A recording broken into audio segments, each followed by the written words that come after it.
How's it going, everybody? Welcome back to Talking Wolves and welcome back to a brand new match preview on the channel today. Hope you are all keeping well and safe. Today we're going to be previewing Wolves' trip to, not trip actually, we're hosting Crystal Palace. It's going to be at Molineux. Thought it was away for some reason, but yeah, it's going to be at Molineux and we host Crystal Palace in another game that Wolves really should be looking to win to try and get another 3 points in the league. As always, I'm going to be giving my thoughts on the game, and of course, if you want to leave your thoughts, let me know in the comment section down below. It's always great to see what you guys think ahead of the game. Be sure to hit the like button down below and subscribe to the channel, and a big thanks to our newest channel partners over at Football Prizes, a fantastic new company that we're dealing with. Really, they've already had a couple of great Wolves prizes on there. Basically, it's like a raffle. You buy a ticket for the raffle and then they do a live draw to see if you win. Already they've done a signed Europa League finals program for last season, which was signed by Raul Jimenez, and a signed away shirt from last season as well, which I believe one of the Talking Wolves subscribers won after our post on Twitter. So it's fantastic. At the moment there's no Wolves prizes, but next week hopefully there will be a few more signed shirts and so on. But at the moment, they've got a live draw for a brand new Xbox or PlayStation 5, which you can enter. So I'll leave a link to that in the description down below. And a big thanks to them for supporting Talking Wolves.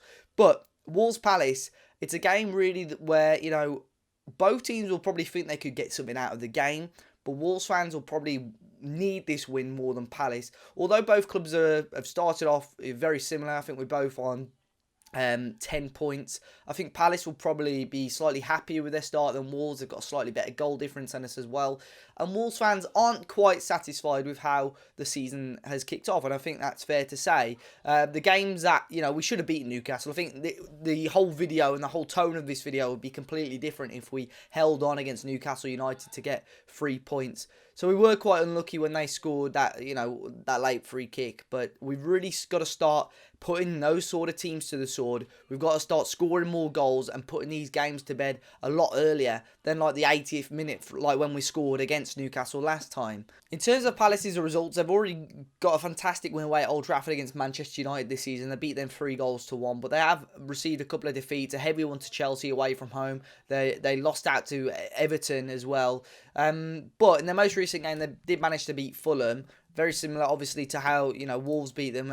Palace beat them 2-1, so by a single goal as well. But these are the type of games now coming into the end of October, into November. By the end of November and going into December, Wolves have got some seriously tough fixtures. I think all within about a month of each other. We've got the likes of Arsenal, Liverpool, Chelsea, Spurs. So it's a really, really tough month in December. So Wolves have got to try and get the points in these next few games, really. I think, you know, we've got Palace. I think we've got Leicester in there, and we've got another winnable game after that before we play against Arsenal. So these are the sort of games that Wolves have to be winning. And although it is very, very tight from about 1st to about 15th or 16th at the moment, if Wolves can get the points now, you know, that we're saving ourselves and allowing ourselves to maybe face 1 or 2 hiccups in December. So it's really, really crucial.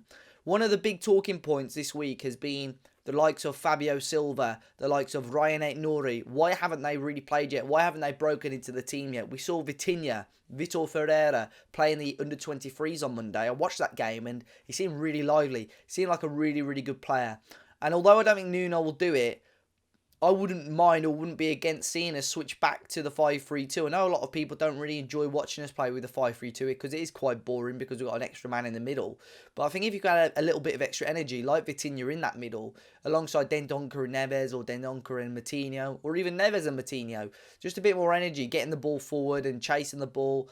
And then with the 2 strikers, why don't we introduce Fabio Silva in? We've paid so much money for Fabio Silva, and of course, it is going to be a long-term project. I'm not expecting him to come in and score 30 goals straight away, but he's just sat on the bench for these first few weeks, and I really want to see him break into the team, and I'd love to see him create some sort of fantastic partnership with Jimenez, sort of similar to how Diogo Jota did a couple of years ago, really. And those two up front together, just at times, were just so good to watch and so difficult to defend against as well. So can we get Fabio Silva some more game time?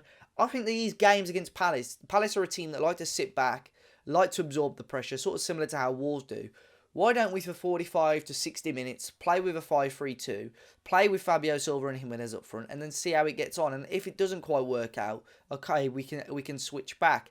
But I think I want to see more of them. I want to see more of Aït-Nouri. I want to see more of Kiana Hoover. I want to see more of Vitinha, these young players. And of course, they're probably going to be at Wolves for years to come.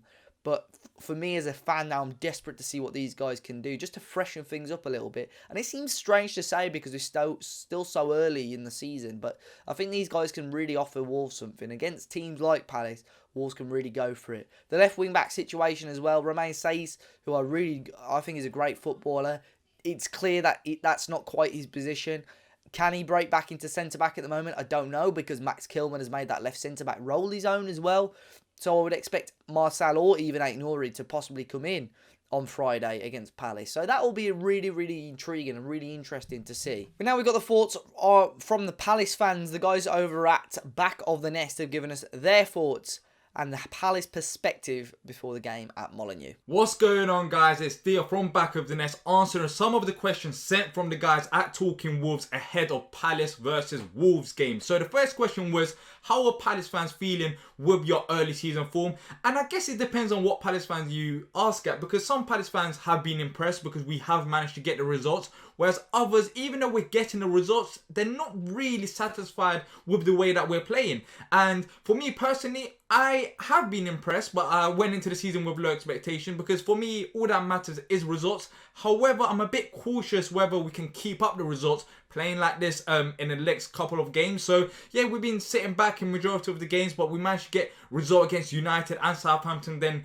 lost against Everton, got a draw against Brighton, and then last game we beat Fulham. So overall the results have been there, but can we keep it up? I'm not too sure. But yeah, so far I'll give it a solid 6 out of 10 for our start to the season.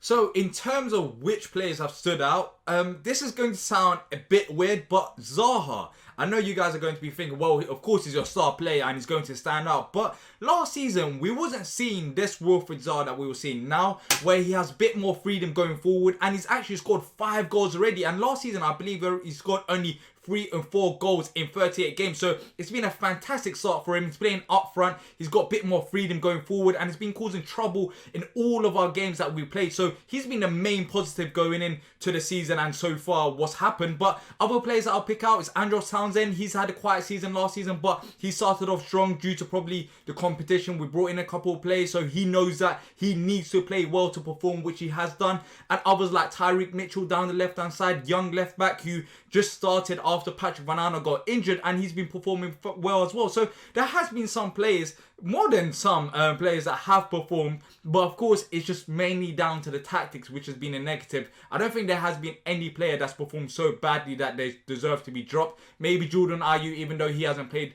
last game because of COVID-19, he tested positive. So we'll see what happens. But overall, I've been impressed most by Wilfried Zaha and the likes of Tyreek Mitchell. And the one I didn't mention, which I'll mention right now, is Jairo Riedewald in midfield, who hasn't really got his chances, but every time he gets his chances, he has performed. So that'll be one player that I believe that you should watch out for in midfield is Riedewald.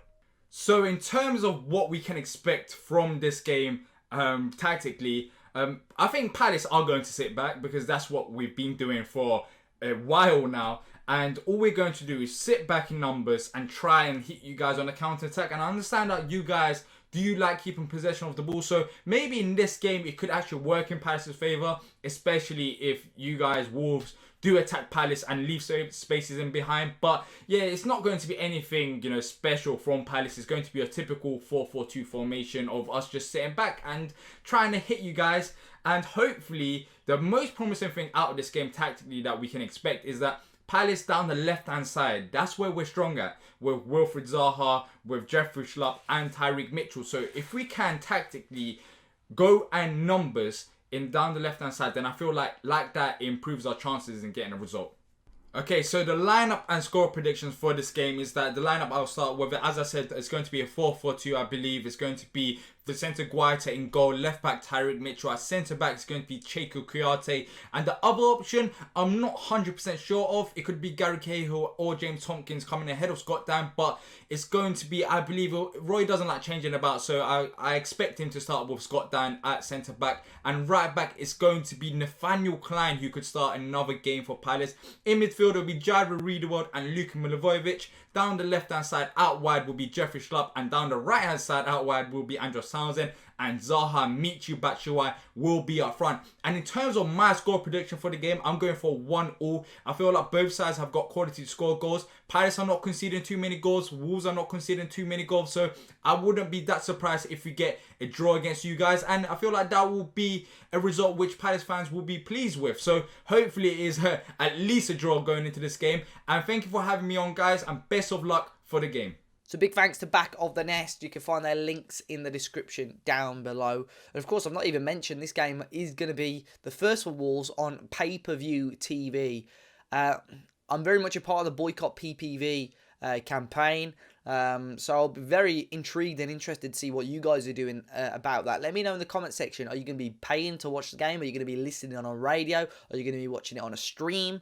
Or are you going to be waiting to watch and listen to our match reaction and match review? I'll be really intrigued to see what your guys' stance is on that, really. But in terms of a predicted lineup, I do think Wolves will stick with the 5-2-3 or the 3-4-3. I think it's going to be a back three of Kilman, Cody and Patricio again with obviously...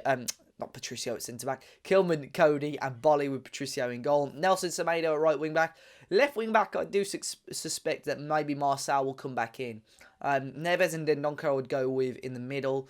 And then a front three, I think he'll stick with Podence, Neto and Jimenez. But does Adama deserve a chance? I think Neto and Podence have been okay. Daniel Podence was fantastic against Newcastle, I thought. But does Adama deserve more of a chance? He's getting written off by a lot of people already this season, but he's only having sprinkles of games, maybe 20 minutes of time. So we really need to see him from the off, really, to see what he can offer. And Jimenez has been fantastic again this season. We need to obviously get a bit more service in behind him, and we can't keep relying on him to score all the goals for us this season, can we?